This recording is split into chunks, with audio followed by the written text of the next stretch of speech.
Salut, bonsoir. Bonsoir, comment vas-tu? Je vais très bien. Et toi? Ça va, pas mal, pas mal. Bien. Alors, j'ai j'ai découvert, enfin, je regardais un peu Trump là, et puis J.D. Vance, son vice-président là, et, euh, et j'avais vraiment l'impression alors pour ce qui est de Trump, j'ai vraiment cette impression que il est plus concentré qu'avant, il est encore plus affûté, si c'est possible, dans ses réponses aux journalistes, etc. Et je trouve qu'il fait vraiment un bien meilleur de second mandat, là, ou c'est le premier mois, qu'il y a 8 ans maintenant. Et je sais pas si tu as aussi cette impression. Oui, bon, c'est difficile d'en juger maintenant, parce qu'en fait, oui, il a un démarrage qui impressionne tout le monde. Mais moi, ce qui m'impressionne le plus, c'est pas tellement ça, c'est comme l'ambiance, l'attitude vis-à-vis de lui a changé. Ah oui, Et ça c'est exceptionnel, hein. c'est certain qu'il, cette fois-ci, il s'est préparé, et il y va. euh,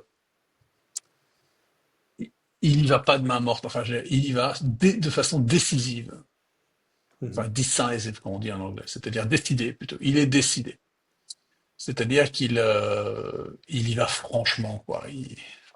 Allez, clac, droit de douane sur tous les droits de douane pour faire plier plein d'États, pour obtenir ce qu'il veut, sortie de tas d'organismes de façon définitive.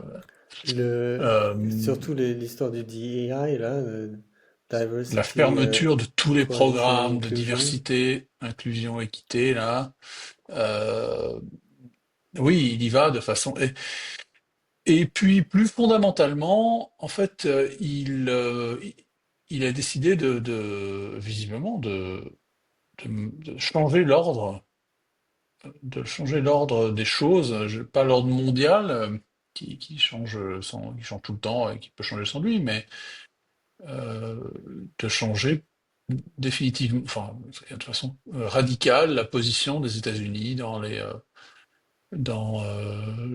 rapport avec les autres pays du monde, tu vois, la façon dont il s'embarrasse pas de manière avec le Danemark à propos du Groenland, par exemple.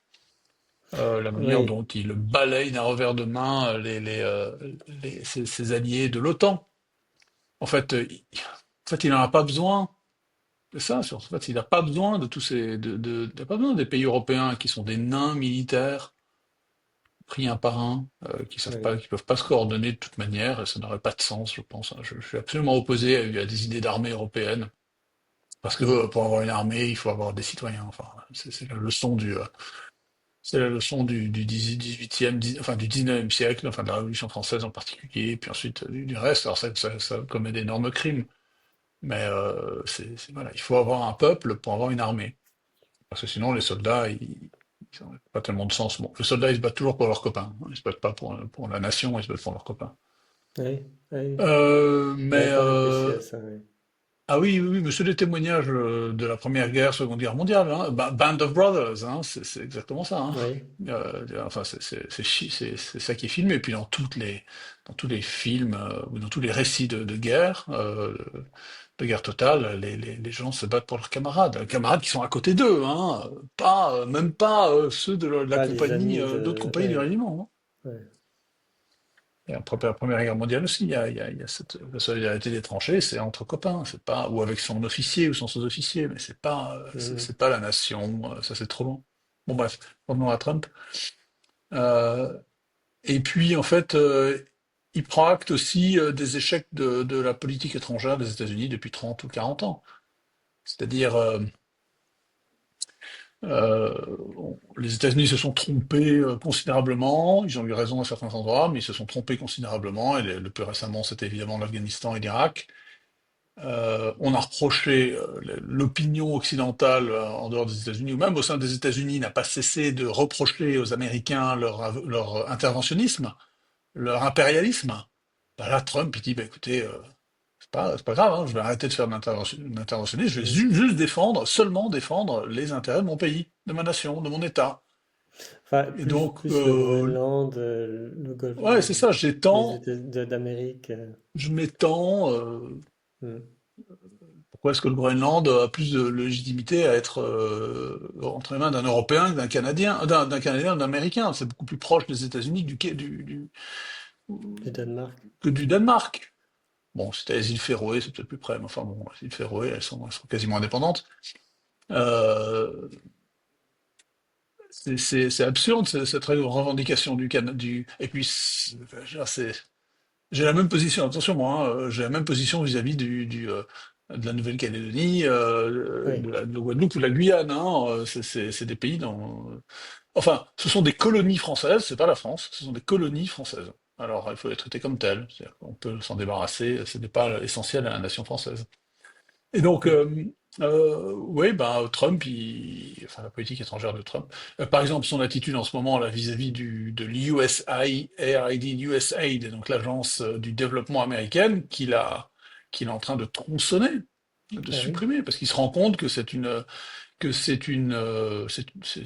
une couveuse d'espions, de manœuvres de diplomatie parallèle, de trafic, de fraude cette haine internationale.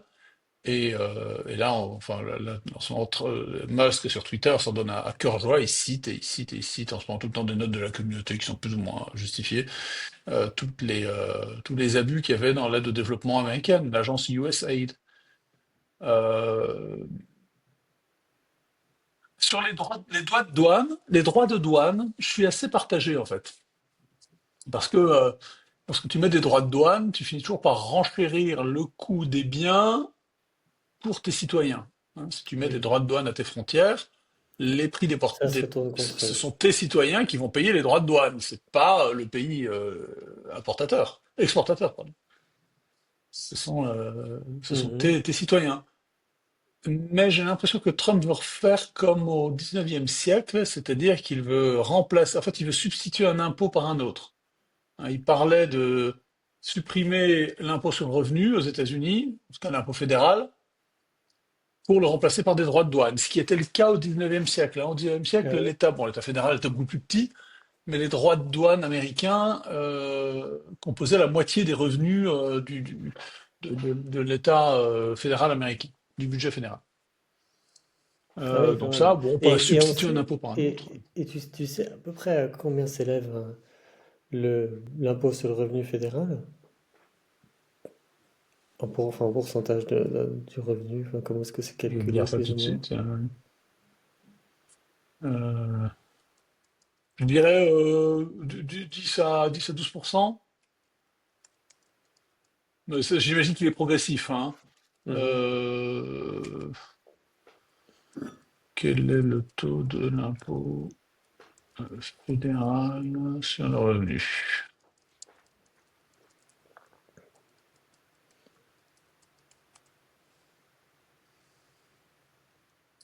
10% pour les revenus. Ouais, ah, c'est quand même assez élevé, hein. Bon, je ne sais pas quelle est l'assiette, hein, mais ça commence à 10%. Ah ouais, c'est jusqu'à 37%. Ok, le taux Ah oui. marginal, c'est 37% au-delà de 578 000 dollars de revenus pour un célibataire ou presque un peu moins de 700 000 dollars pour un couple marié. Ouais, c'est quand même assez élevé, hein. Euh, ouais, oui, c'est fort.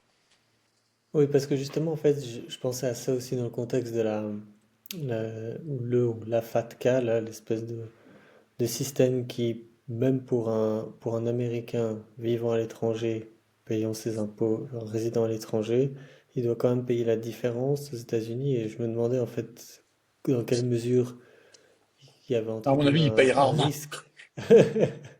Voilà, À mon dans avis, quelle il paye mesure il y a un rarement. Enfin, risque. ça doit concerner pas les pays européens, certainement pas les pays occidentaux. Ça doit concerner les gens qui habitent aux Émirats Arabes Unis ou. Bah, je paie Euh, quelqu'un qui est au forfait fiscal en Suisse. dans un canton un peu sympa, je pense qu'il peut rapidement être, enfin, un Américain, il peut être, Oui, oui, il y a la Suisse, bien sûr. ouais. Mais Je sais ok, pas donc comment c'est 30, calculé, 30, je connais pas les détails. 35%, c'est quand même pas mal, hein. Ouais. Enfin bon, pour des gros revenus. Bon, donc, Mais ça serait intéressant comme expérience, hein, du moins. Moi, je pense que tout ce genre d'expérience est quand même précieuse de voir quelles sont les conséquences, en fait, auxquelles on pense pas immédiatement maintenant. la base industrielle américaine est très importante, hein. Donc, il faut pas négliger les capacités des fabricants américains de se substituer à des fournisseurs étrangers dans une large mesure. Les États-Unis sont un Ah pays oui. très industriel, hein. Contrairement à l'image, c'est comme la Suisse, tu sais. On pense que la Suisse, c'est un pays de services financiers. Pas du tout. C'est un pays avec une base industrielle bien plus grande. Je crois que la proportion de l'industrie est 2 fois plus grande en Suisse qu'en France. Là, par exemple, Donc, j'ai découvert que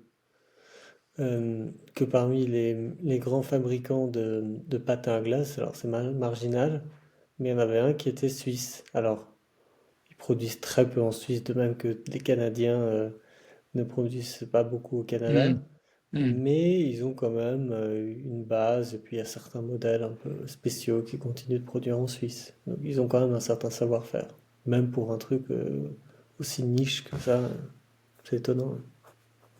Hmm. Mais c'est quoi, toi, ton avis sur les débuts de Trump? Non, enfin Qu'est-ce qui te frappe? c'était vraiment,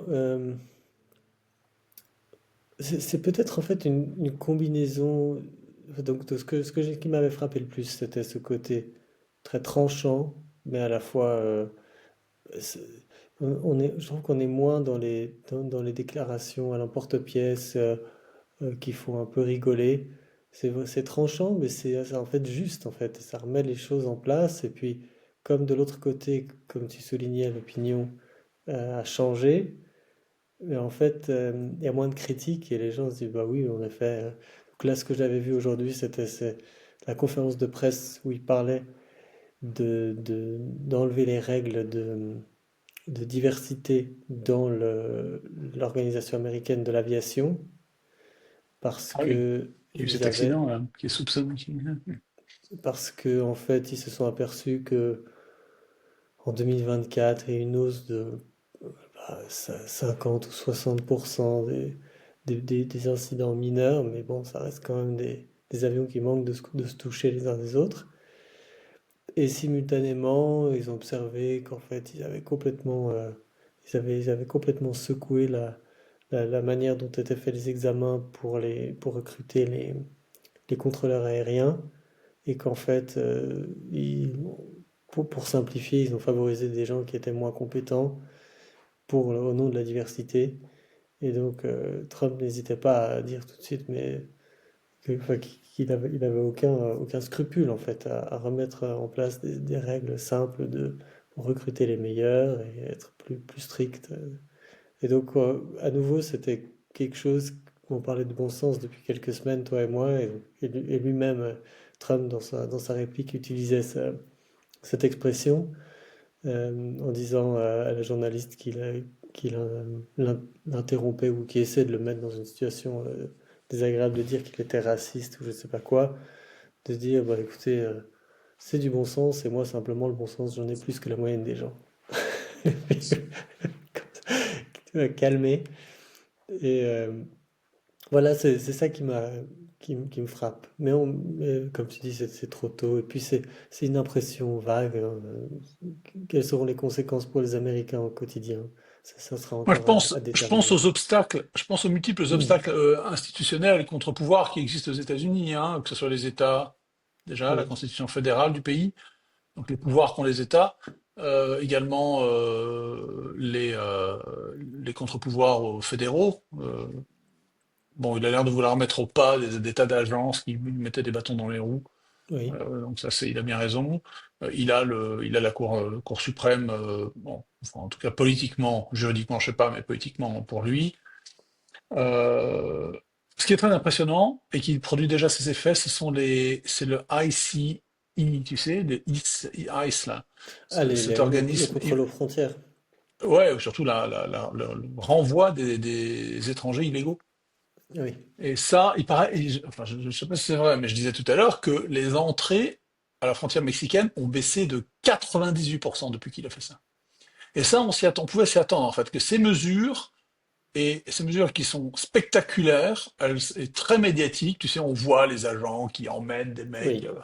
ils sortent d'une maison, ils prennent un illégal et puis ils l'emportent comme ça. C'est en fait des images qui sont adressées à tous les pays d'origine, en Ah oui, disant arrêtez quoi.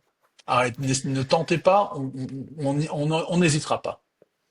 ah oui. Moi j'ai entendu Alors un donc, chiffre, mais il était beaucoup moins impressionnant. C'était les entrées sont 60% de ce qu'elles étaient avant, quelque chose comme ça. Enfin, si elles j'ai étaient entendu très qu'il élevées avant, elles étaient. Mais bah, je sais pas exactement il a obtenu de comment c'est. l'armée mexicaine, hein, enfin, de se déployer à la frontière Ah sud oui, pour les aider à arrêter les illégaux, les étrangers.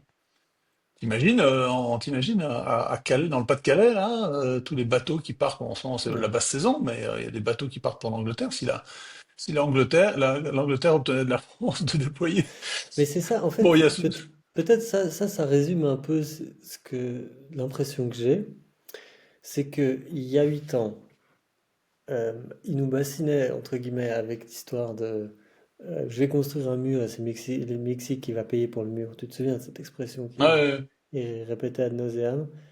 Et là, je l'ai pas entendu une seule fois dire ça. Alors bon, je suis pas tout, hein, mais tu vois, c'est peut-être aussi ça en fait, l'ancien Trump, enfin le Trump d'avant. euh, et puis là maintenant, on a l'impression qu'on est plus dans l'exécution, sans fanfaronner autant. ouais, enfin, en tout cas, c'est annoncé, et puis ensuite, il y a des discussions de fond. Je sais pas si tu as vu cet échange entre J.D. Vance et puis Rory Stewart. Alors, Rory Stewart, c'est un homme politique anglais qui a été député. Un temps, il s'était présenté pour être Premier ministre, enfin chef du Parti conservateur. Très Et c'était sur quel Red Tory, donc médium? Tory. Pardon? C'était sur quelle chaîne? Oh, c'était sur Twitter, c'était genre. Et J.D. Vance, le vice-président, explique que, ou réplique à Rory Stewart, qui est un politicien anglais, qui lui dit vous ignorez l'enseignement chrétien qui est l'amour du prochain. Et donc l'amour du prochain, vous contredisez l'enseignement chrétien en procédant à des discriminations envers les étrangers. Ah oui, Or, c'est la base de l'Église ne s'est jamais opposée au fait qu'un État pouvait discriminer entre des citoyens et des non-citoyens. oui, Toute cité fait ça, c'est le principe de l'organisation humaine. Et le commandement évangélique de l'amour du prochain ne consiste pas en un grand indifférentisme et en fait à haïr sa famille pour aimer son prochain, pour aimer un étranger. C'est oui. certainement pas ça. Et c'est ce que dit J.D. Vance. Et donc il y a eu J.D. Vance utilise l'expression ordo amoris. Donc Ah l'ordre de oui, l'amour. Il dit, on doit aimer euh, son frère avant son cousin avant son ami avant son voisin avant un compatriote du pays, etc., etc. Donc il y a jusqu'à l'étranger. Et donc en fait, on se doit d'aimer, enfin l'amour, enfin à des cercles concentriques. oui. Euh, et ça, alors attention, ça c'est un commandement. Et ensuite, il y a la vertu héroïque, mais qui n'est pas un commandement. Il faut distinguer dans l'évangile les vertus héroïques, enfin, la perfection de la charité du commandement. Hein. D'accord. Tu ne tueras pas, enfin, tu ne commettras pas de meurtre, pardon. Tu ne commettras pas de meurtre, mais tu dois tendre la joue. Donc ça, c'est un commandement. Tu ne commettras pas de meurtre. Mais si tu veux être parfait, tu peux accepter le martyr, te laisser tuer. Pour certaines raisons. Où tu dois tendre la Donc joue. en fait, il y en a un, c'est le minimum, et l'autre, Et il y en a un où c'est c'est pas, le plafond, en fait. c'est pas un plaf, c'est pas exactement ça. C'est que certains sont appelés à faire ça. Dans certaines circonstances, tu Mhm. peux faire cet héroïsme. mais ce n'est pas le commandement, ce n'est pas la loi divine. C'est un, c'est différent. Oui, Tu vois, il y a pas. Et donc, J.D. Vance rappelle cette différence, évidemment, à Rory Stewart, qui se moque de lui ensuite en lui disant qu'il connaît rien à la Bible, etc., etc. Rory Stewart, qui n'est pas du tout un chrétien revendiqué, hein, alors que euh, J.D. Vance est un catholique oui. revendiqué. Et donc, il y a eu cet échange théologique, mais qui montre aussi, qui révélait à ce moment-là qu'en fait, toute tout débat politique, à un moment, bascule dans le théologique. Ou plutôt un Ouais. arrière-plan théologique. Et ça, on n'y échappe pas. Et que la discussion sur les valeurs, elle est toujours fondée en politique, en morale, en philosophie. Elle finit ultimement par faire apparaître les ombres derrière, qui sont les ombres théologiques. Donc des positions sur le bien suprême, la personne de Dieu, l'interprétation du texte sacré, de la Bible en l'occurrence, là, parce que c'était ça le débat, et son interprétation traditionnelle dans le christianisme, hein, de saint Augustin à saint Thomas d'Aquin, qui ont posé les bases de ces distinctions entre l'amour dans l'amour du prochain. Est-ce que je dois aimer ma femme plus qu'un étranger, quoi? Mhm. À qui je Oui, oui. dois d'abord me consacrer? Évidemment, J'ai c'est la réponse entendu que tu viens un. tout à l'heure, c'est du sens commun. Oui. Enfin, oui, c'est ça, mais ça mérite quand même d'être répété. J'entendais un commentaire de Matt Walsh, qui est Ouais. comment dire, c'est un conservateur américain qui s'est rendu célèbre notamment par son documentaire sur qu'est-ce qu'une femme. What Et is a il woman? Ouais. analysait en fait cet échange entre J.D. Vance, justement au sujet de l'ordre de l'amour, et, et il disait, enfin, en tout cas pour ceux qui douteraient en fait de l'existence de cet ordre, même au niveau du droit, il donnait cet exemple qui était que si un parent qui a les moyens laisse mourir de faim son enfant, il sera envoyé en prison. Alors que si ce soir il y a un, un clochard qui meurt quelque part ici à Zurich, j'en serais pas rendu responsable. Et il y a aussi en fait et quand on présente les choses comme ça, la distance, enfin, le fait que la distance justifie plus d'attention, enfin que la proximité justifie plus d'attention à ses proches, paraît vraiment, enfin ça crève les yeux. Mais surtout, ça m'a fait aussi cet argument, enfin cette histoire des cercles concentriques m'a aussi tout à coup fait penser que probablement dans beaucoup de cas, ce qu'on appelle de la xénophobie, c'est le fait de faire justement une différence entre un compatriote et puis un Ouais, le étranger. citoyen, le concitoyen et l'étranger. Mm. Voilà, et en fait, ça veut pas dire que. Enfin, moi, je prétends que souvent la xénophobie est un terme qui est mal utilisé, enfin, ou qui est fait pour discréditer quelqu'un alors que c'est pas justifié. Et là, je trouve que ça, c'est aussi ça remet bien le contexte, en fait, de dire, bah non, c'est pas que je l'aime pas, mais c'est qu'il y a d'autres personnes que je préfère et que donc je mets la priorité sur ces gens-là, je discrimine en faveur de ma famille, de mes voisins, de ma communauté, etc.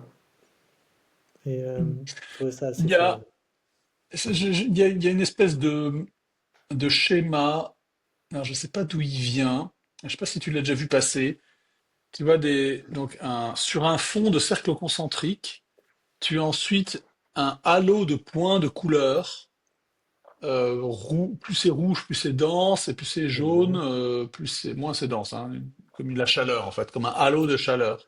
D'accord. Et les conservateurs ont un halo de chaleur qui est centré sur le centre de cette cible, Oui. et les socialistes ont un halo qui est centré à l'extérieur. C'est-à-dire que, enfin, résumé, Décentré. les socialistes détestent leurs proches, les gens qui leur ressemblent. Et Oui, les ce qui conservateurs revient aussi à préfèrent les gens qui l'idée. leur ressemblent. Ouais. Ce qui revient aussi à l'idée qu'on, que les socialistes ne s'aiment pas eux-mêmes, donc de proche en proche, en fait, ils préfèrent ceux qui sont le plus opposés. C'est ça? Ouais. Je sais pas si le Alors oui, choix ensuite est... on étend ça, ouais, on étend ça en disant qui détestent les blancs, quoi. En fait, finalement, les gens de gauche préfèrent les gens colorés parce qu'ils sont colorés. C'est du Oui. racisme à l'envers, quoi, tu vois. Ils vont juger la couleur de peau et ils préfèrent, ils ont une fascination, une xénophilie euh, qui les rend beaucoup plus indifférents à leurs proches. Tu vois. Ils vont préférer le clochard dans la rue que leur enfant qu'il faut nourrir, quoi.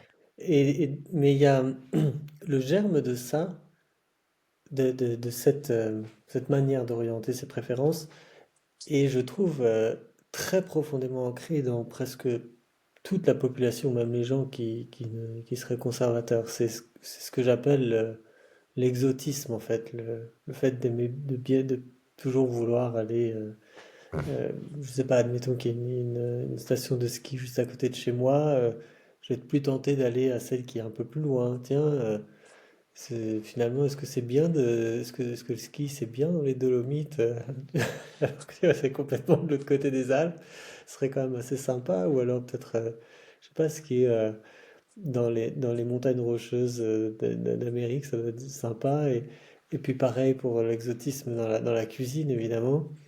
C'est le fait que la plupart des plats de la cuisine traditionnelle européenne soient démodés en dehors de la cuisine italienne. Hein. Et c'est vraiment frappant en fait, comme nos préférences ont vraiment évolué et Alors, tout ce qui est je, je- asiatique, ça plaît plus, etc. ouais, disons qu'il y a une chose qu'il faut pas oublier, c'est que la personnalité, les traits de personnalité sont liés, peuvent prédire ton Ah oui, orientation politique. oui. Tiens, je vais te, je vais te L'ouverture, partager.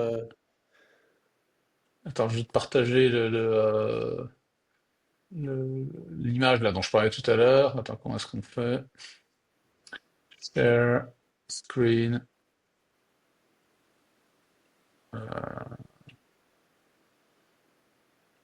Ouais, ça. Tu vois ça? oui. Conservatives, liberal, liberals.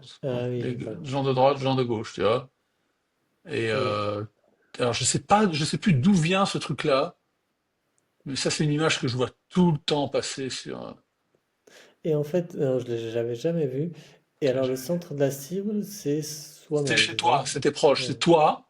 Et puis je pense que ce sont les rangs de, c'est indexé de 1 à 16. Et donc ça doit être les gens qui sont des cercles de plus en plus éloignés de toi. Et donc, alors d'où vient ce truc-là? Tu vois, le gars là, il commande Sounds like conservatives practice ordo amoris and liberals practice telescopic philanthropy. Donc les gens de gauche préfèrent les gens qui sont éloignés d'eux. Bon, je reviens à ce que je disais sur la.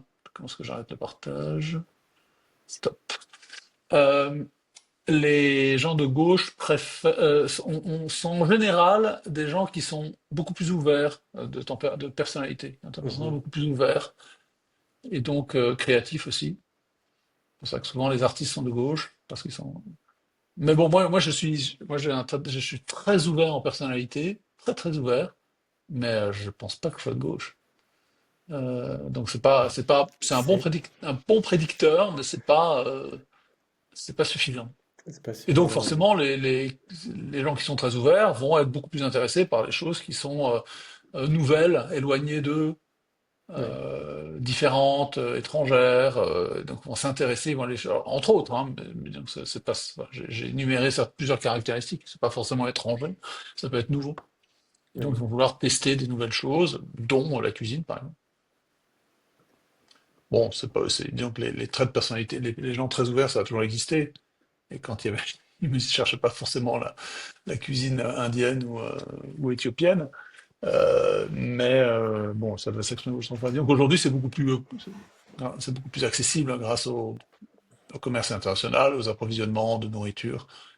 Beaucoup plus facile de cuisiner dans à peu près toutes les cuisines. Dans tous les supermarchés maintenant, tu as des rayons de différentes épices, différentes cuisines. Mhm. Oui, et ça me fait penser au fait que j'aime beaucoup la cuisine exotique, et plus j'apprends à la cuisiner, plus je me rends compte à quel point elle est vraiment pas saine. C'est-à-dire que il y a énormément de sucre dans la cuisine, dans toutes les cuisines asiatiques en fait. Ah oui, Et ça c'est dingue, hein. c'est vraiment étonnant quand on goûte pour la première fois, il y a tellement de goûts différents, la cuisine thaï, chinoise, japonaise, mais y compris, et puis indienne. On s'en rend pas forcément compte tout de suite, mais c'est assez catastrophique. Et j'ai un bon ami indien, et à chaque fois que je vais cuisiner, je vais chez lui, il cuisine pour nous. Et quand je vois ce qu'il fait, alors certes, on n'est pas en Inde quand il cuisine pour moi, et donc je sais pas, il est peut-être un peu obligé de récupérer, d'acheter ses produits, euh, enfin, il ne peut pas avoir les produits les plus frais, mais généralement, il y a quasiment aucun produit frais dans ce qui nous sert. Ce sont des espèces de trucs, soit surgelés, soit des espèces de mélanges bizarres. Enfin, c'est vraiment, je trouve, l'archétype de la nourriture ultra transformée, et ça n'a pas du tout la réputation. C'est vraiment très surprenant en fait.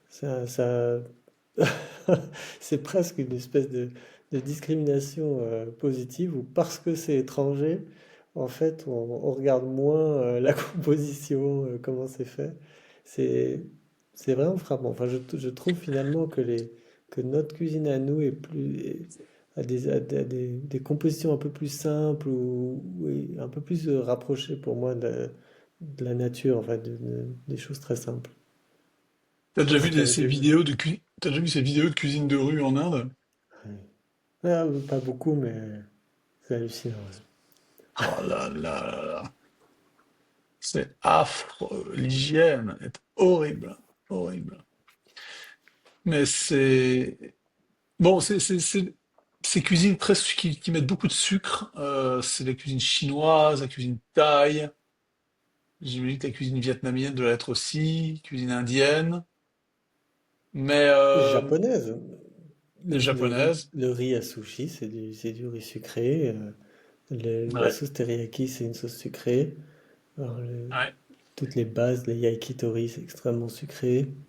Ouais. Alors que Il y a que peut-être le ramen qui est pas trop sucré. Je crois pas qu'il n'y a pas de sucre dedans. Ouais. Alors que? alors que la cuisine iranienne, par exemple, n'est pas Ah oui, sucrée du alors tout. non, oriental, Cuisine libanaise non plus, Oui, turque non plus. dès qu'on passe... Les cuisines arabes ne sont pas très sucrées, hein. Il n'y a pas de sucre, en tout cas dans le salé, il y a pas de sucre ajouté, hein. Alors non, mais j'ai été très surpris. La dernière fois que j'étais à Dubaï, il y a un mois, de découvrir que dans donc la cuisine traditionnelle de la péninsule arabique, si me semble, c'est la cuisine mandi. Et alors Mm. c'est très intéressant. En fait, c'est le genre de restaurant que j'ai quasiment jamais, enfin je n'avais jamais vu un restaurant comme ça en Occident. Déjà, c'était quelque chose d'extrêmement surprenant de découvrir ça pour la première fois. Et c'est ces fameux restaurants dans lesquels on mange en fait par terre sur un tapis, ils déploient une espèce de nappe en plastique. Et puis ils servent, il n'y a pas de couvert en fait, hein. Tout le monde se sert dans le même plat de riz, etc. Et dans la plupart des cas, effectivement, c'est pas sucré à part les petits raisins secs. Mais je me suis retrouvé et c'est souvent les mandis, c'est souvent ce qu'on appelle les restaurants yéménites en fait. Je me suis retrouvé dans l'un et ils servaient du miel. Il y avait un grand pot de miel au milieu de, donc généralement ils servent une espèce de petite. Du miel ou un sirop de glucose parfumé? Alors honnêtement, vu le restaurant, je pense que et vu la quantité qu'ils nous ont servi de miel, parce que enfin, Ok. il y en avait vraiment un gros paquet. Je pense que c'était du sirop de glucose, mais d'ailleurs c'est très fréquent dans la cuisine orientale, enfin proche orientale, euh, du Maghreb notamment. Et, euh, et donc ils servaient ça à côté d'une petite sauce à la tomate, donc des espèces de tomates râpées, très piquant. Donc oui, je suis d'accord avec toi que là il n'y en a pas. Mais ça reste. Alors là, la critique que j'aurais pour cette cuisine orientale, alors pas la cuisine mandi parce qu'elle est extrêmement simple, c'est juste riz et viande, mais pour les autres, surtout la cuisine libanaise, etc., c'est le problème du fait que ce soit tellement indigeste en fait. Ça, je comprends pas comment est-ce qu'ils peuvent manger autant de pois chiches. Et souvent, j'ai l'impression que c'est la manière dont nous on approche, on nous fait rentrer dans ces cuisines, ce qu'on nous sert, ne correspond peut-être pas à ce que les gens avaient à l'époque. C'est-à-dire que Ah ils oui. mangeaient peut-être des pois chiches, mais en moins grande quantité, et donc c'était moins indigeste. Mais j'ai l'impression que parfois, à notre époque, il y a un peu des problèmes de quantité. Comme tout est disponible, on est capable de servir aux gens des énormes T'as lu Les quantités. Sept Piliers de la Sagesse? T'as lu Les Sept Piliers de la Sagesse de Laurence Non. d'Arabie? Les Sept Piliers de la Sagesse, ce grand livre de Laurence d'Arabie qui raconte ses aventures, sa guerre en particulier. Et il Ah, raconte la manière dont il mange, très souvent. Et en oui. fait, alors il mange pas souvent, mais quand il raconte qu'il mange des montagnes de riz Mhm. baignant dans du beurre fondu Oui. avec de la viande. C'est c'est du beurre. Il dit que ça baigne dans le beurre fondu. En plus, ça devait Oui. être du beurre qui devait être un peu rance, donc ça devait sentir Oui. affreusement mauvais. Enfin bon. Et alors, c'était le régime de ces bédouins, en tout cas de ces soldats bédouins pendant la Première Guerre mondiale, Mais c'est vrai que ça qui, à mon correspond avis, exactement à la nourriture mandi, hein. C'est aussi du ah, riz voilà, c'est très ça. très gras et c'est des viandes extrêmement grasses, notamment la viande de chameau. Et en Euh, quantité énorme. Et là, c'était des ah quantités oui, énormes. et ils servent effectivement des très très grandes quantités. Alors c'est des plats qui, généralement sont partagés, mais oui, oui. Donc il y a un peu ce qu'on appelle le warrior diet, donc le fait de manger une fois par jour. Et donc je pense que ça évidemment et quand dans le on n'a pas beaucoup parlé Wilfrid Thesiger, l'explorateur d'après la Seconde Guerre mondiale, qui a écrit notamment un livre remarquable qui s'appelle Arabian Sands, qui à ma connaissance n'est pas traduit, qui décrit sa traversée du quartier vide le Empty Quarter de la péninsule arabique. La partie Et sud, donc, de la péninsule ouais, arabique au nord de entre, Yémen. au nord du Yémen, de Entre Oman, au, Oman et le su- Yémen. ouais, au sud, ouais, dans et au sud des Émirats arabes unis, et puis dans le sud évidemment de l'Arabie saoudite. Et là aussi, ils mangent très très peu, et quand ils mangent, c'est des grosses quantités. Mais, euh, mais ça reste digeste, ce que tu viens de décrire pour moi. Manger beaucoup de viande, manger beaucoup de riz et beaucoup de beurre, c'est enfin, peut-être que c'est écœurant un moment, mais pour moi, c'est pas compliqué à digérer en fait. Oui, c'est une Euh, chose qui m'a maintenant que à chaque fois que je mange libanais, j'ai du mal à digérer, effectivement. Ça me reste sur l'estomac, comme on dit, j'en mange pendant tout l'après-midi. Et je me suis toujours demandé si c'était à quoi c'était dû. Toi, tu dis que c'est les pois chiches, pour moi c'est l'ail plutôt. Enfin, ça dit, je mange parfois très aillé et j'ai pas ce genre d'effet.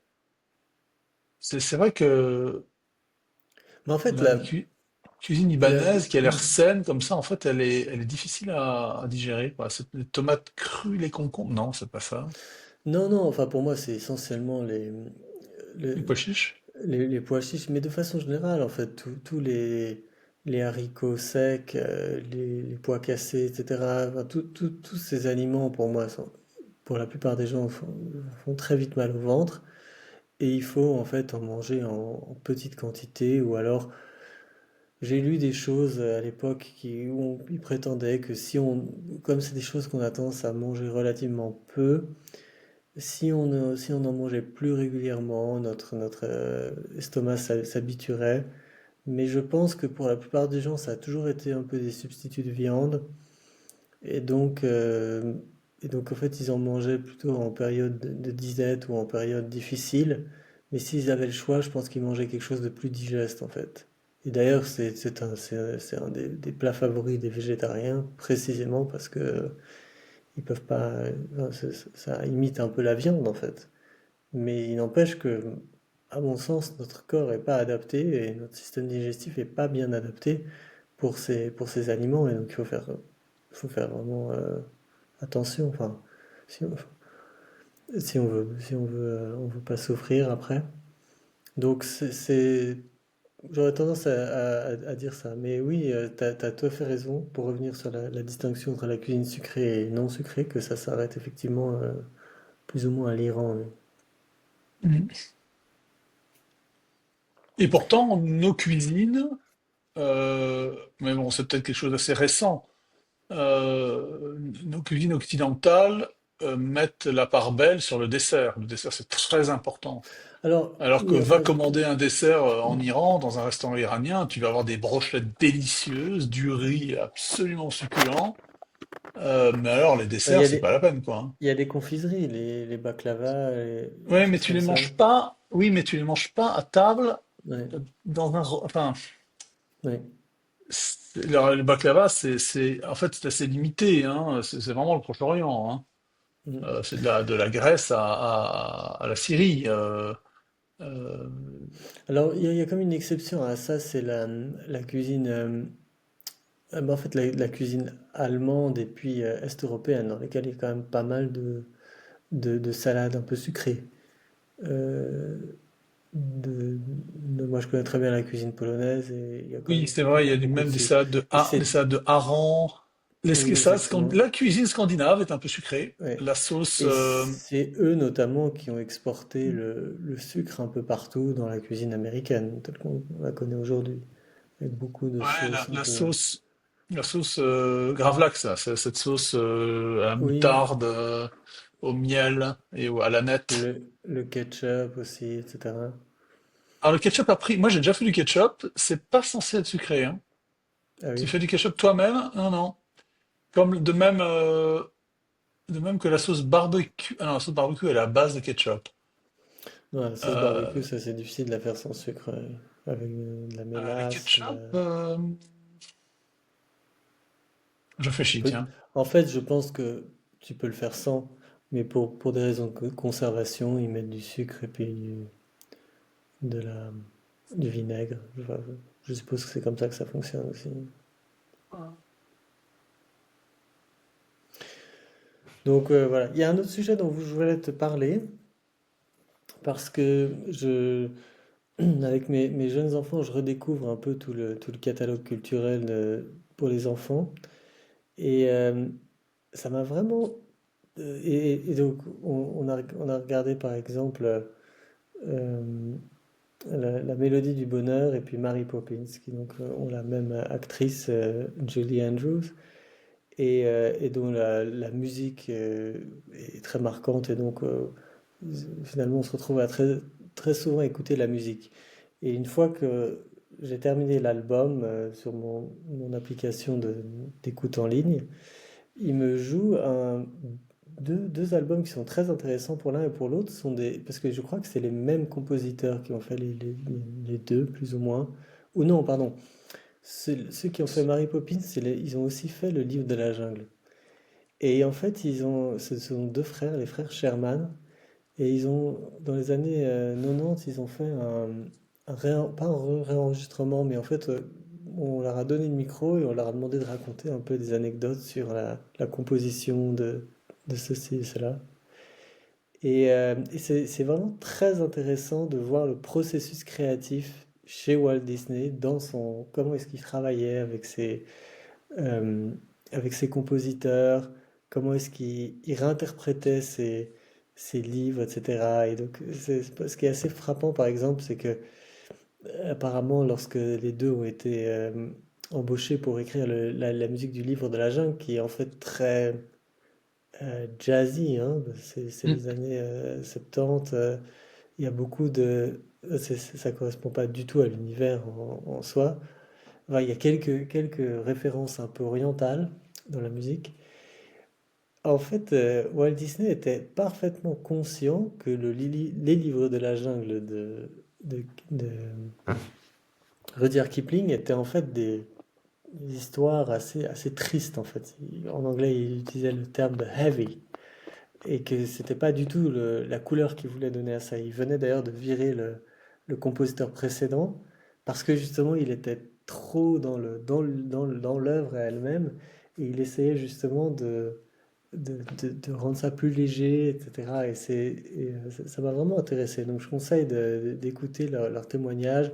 Ils racontent notamment en fait ces différentes, enfin, comment est-ce qu'ils ont inventé les différents thèmes. Pour Mary Poppins, il y a beaucoup d'anecdotes qui concernent le fait qu'ils n'arrivaient pas à trouver d'expression marquante, parce qu'il faut en fait, au-delà du texte lui-même de Mary Poppins et de son auteur, pour faire une bande musicale, il faut inventer aussi des concepts qui vont être le refrain, des expressions qui vont marquer et quand on regarde rétrospectivement, sont évidemment culturellement très influentes aujourd'hui. Et donc c'est vraiment fascinant d'entrer dans cet univers. Et je ne sais pas si toi, tu as eu l'occasion un peu de rentrer là-dedans. Alors, pas comme toi au second degré, mais évidemment, tous ces films-là, je les ai vus ou revus avec mes enfants. J'ai récemment lu une critique une interprétation de Peter Pan qui est, qui est, qui en fait fait du thème de Peter Pan, mais c'est pas la première fois que je l'entends, mais là, l'interprétation était beaucoup plus poussée, quelque chose de terrible, hein. C'est vraiment, c'est horrible. En fait, Peter Pan, dans le film de Peter Pan, Peter Pan, le héros, est, soi-disant, c'est en fait c'est un monstre, hein. On a déjà, on connaissait le syndrome de Peter Pan, donc les enfants qui ne veulent pas Oui, grandir. Mais en fait, ça va beaucoup plus loin, hein. Peter Pan, c'est une espèce de diablotin. C'est un diablotin, il a les oreilles pointues, euh, qui ensorcelle les enfants et qui les enlève du monde des adultes, de leurs parents. Qui les détourne, en fait. oui. Et qu'est-ce qu'il en fait? Il les emmagasine à l'île, sur une île, enfin, sur une île, où il y a les enfants perdus, des enfants perdus. Mhm, oui. Quand tu regarderas Peter Pan, tu vas te souvenir de ça. Ce sont des enfants perdus, hein, lost children. Donc c'est en fait, C'est c'est presque une référence à perdus, c'est pas Pinocchio, seulement parce non? qu'on ne les trouve pas, c'est pas seulement parce qu'on ne les trouve pas, mais que leurs parents ont perdu, ou qui sont perdus au Ah sens oui. moral aussi. Et d'ailleurs, ils sont perdus au sens moral. Et et il se bat contre le capitaine Crochet, qui est soi-disant dans la version de Walt Disney. Enfin, en tout cas, à première vue, c'est le méchant. C'est celui qui cherche à tuer Peter Pan, celui qui cherche à le capturer, c'est l'ennemi de Peter Pan. Mais si l'ennemi du mal, enfin, si c'est l'ennemi du mal, le capitaine Crochet, c'est que c'est le gentil. Si c'est Mhm. lui qui enlève les enfants, qui en fait des enfants perdus, a un ennemi, cet ennemi qui est un adulte, entouré d'adultes, les pirates, un adulte qui est obsédé par le temps, hein, le crocodile Oui, là qui a avalé qui essaye de le manger, qui a le réveil dans le ventre là, oui. c'est un adulte et c'est en fait c'est le modèle de ce que doivent devenir les enfants. Et donc c'est Peter Pan, c'est pas léger du tout. Tu trouves que C'est c'est un film surtout une assez inversion des glauque. valeurs? C'est une Ouais. inversion des valeurs. En tout cas, à première vue, je pense pas que ni l'auteur du livre, dont le nom m'échappe à l'instant, Robbie Duffrey ou quelque chose comme ça, a été naïf là-dessus. Il faudrait lire d'ailleurs l'original. Et Walt Disney, à mon avis, n'était pas naïf là-dessus non plus. Peter Pan, c'est un film assez noir, hein, en réalité. Mais je trouve aussi qu'il y a beaucoup de ces, entre guillemets, classiques que je trouve soit très violents. D'ailleurs, plus souvent, je Alors la trouve que violence, c'est pas grave. enfin, non, mais qui sont extrêmement chargés en émotions, en fait. Oui, Et où je trouve qu'il y a un peu une utilisation abusive de tout ça. Et je trouve même plus en fait dans les dessins animés parce que justement en fait on peut manier les images que dans les films. Donc si je dois comparer, donc, pour Mary Poppins, il y a un tout petit peu de dessin animé à l'intérieur du film, mais je sais pas, c'est quand on dans d'autres à quoi est-ce que je pense? Évidemment la Blanche-Neige, etc. Il y a oui, bien vraiment sûr, des Blanche-Neige. choses qui sont effrayantes.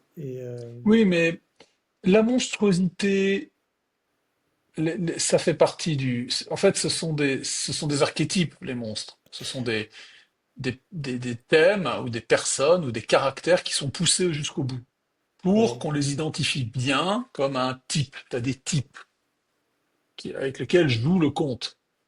Ouais. Voilà, il faut que je branche mon ordinateur. Je veux pas que ça coupe comme la dernière fois. Attends, il faut que je me déplace un peu, ça plus proche d'une prise.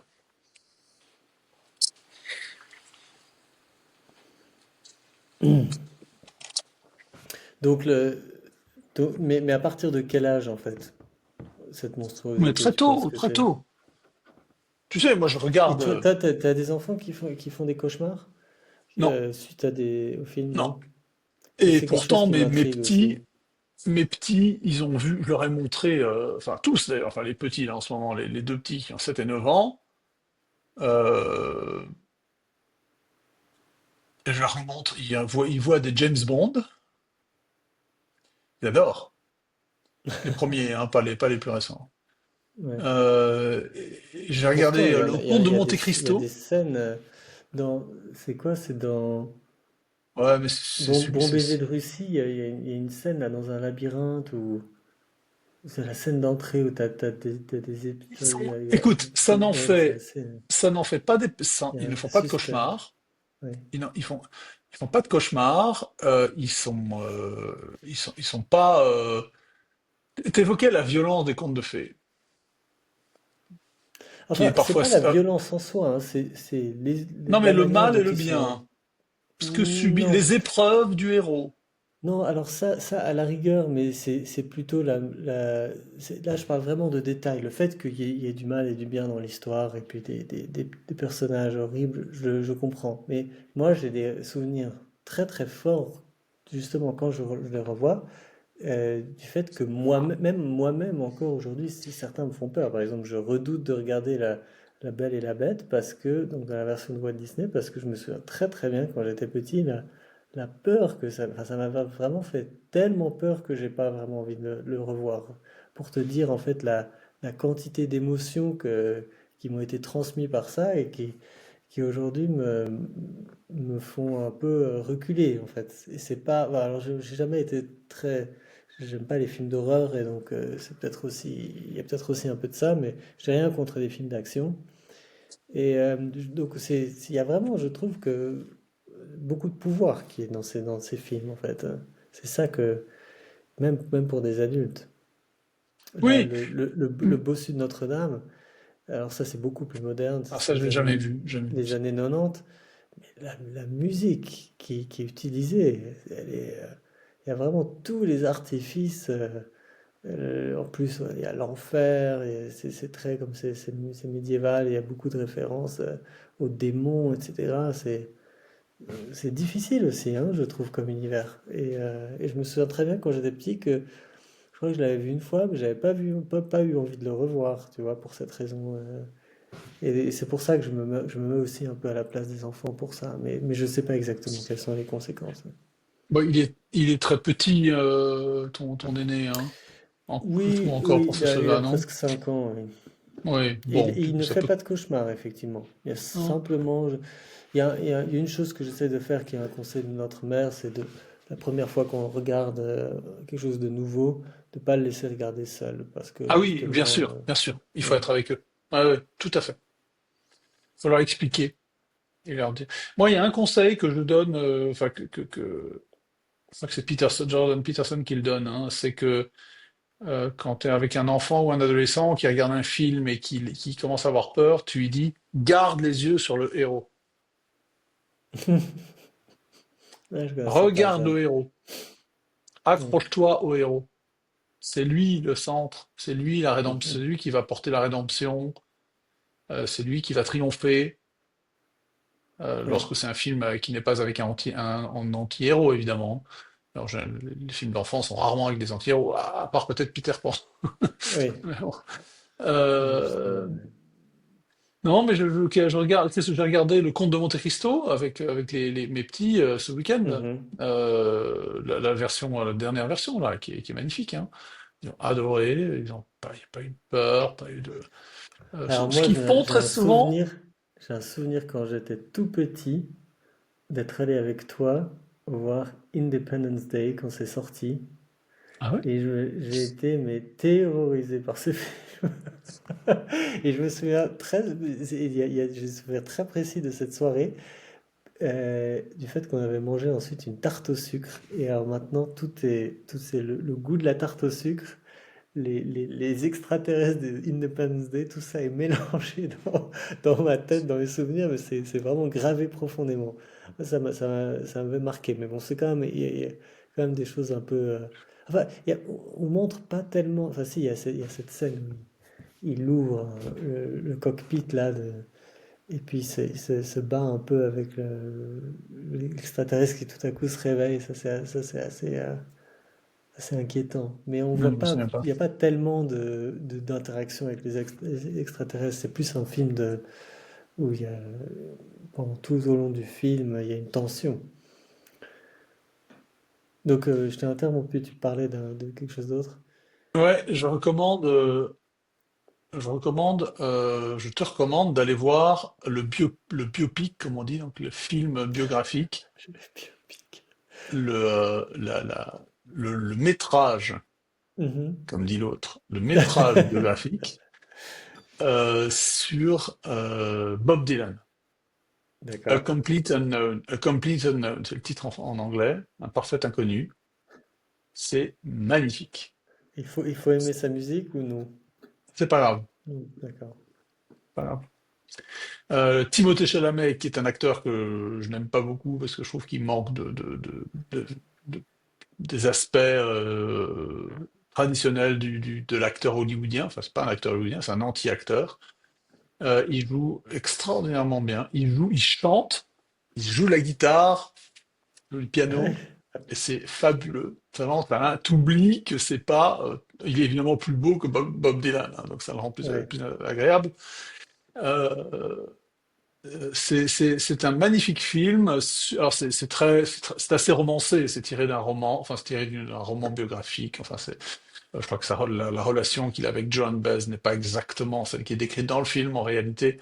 Ouais. Mais bon, c'est très beau et c'est très beau en particulier sur la liberté artistique. L'acteur qui doit se libérer enfin qui cherche à se libérer de son public, ce que les gens attendent de lui Ouais. pour faire autre chose, pour composer, pour créer autre chose.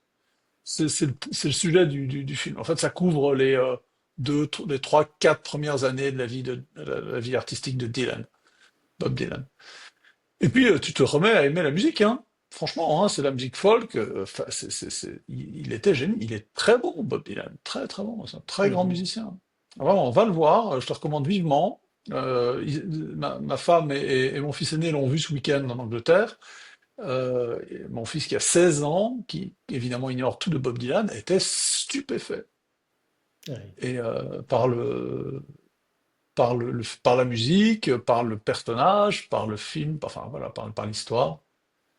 Et sinon, l'autre film, toujours un film musical, mais je sais plus si j'en ai déjà parlé En ou pas, fanfare. c'est En fanfare. Ouais, Oui, on en a déjà ouais, parlé. on en a déjà parlé. Ouais. Que j'ai toujours pas eu l'occasion de Bon bah voir. voilà, je sais pas si tu le verras en Suisse, mais en tout cas, attends qu'il arrive sur les plateformes, tu le regarderas. Mhm. Mais Bob Dylan, il faut aller le voir au cinéma parce que Oui. l'impression sur le grand écran du musicien qui joue est très Et importante. supérieur. Ouais, super. En fanfare, t'as des très beaux moments musicaux, très émouvants, mais bon, c'est pas aussi fort que le musicien soliste qui joue. Là, Mhm. t'as un gars qui joue, qui bat la mesure, un peu chef d'orchestre, bon, qui est un acteur en fait. Donc voilà, ma recommandation de la semaine, c'est d'aller voir Complete Unknown, qui est un très bon film. Vraiment, il y a, y a- y a pas de nudité, il y a pas de bon, on voit les histoires amoureuses si je puis dire, de Bob Dylan, mais euh, c'est très bien, très beau film. Excellent. Bah écoute, je te remercie. Je te souhaite une bonne soirée. Un plaisir. À bientôt. À bientôt.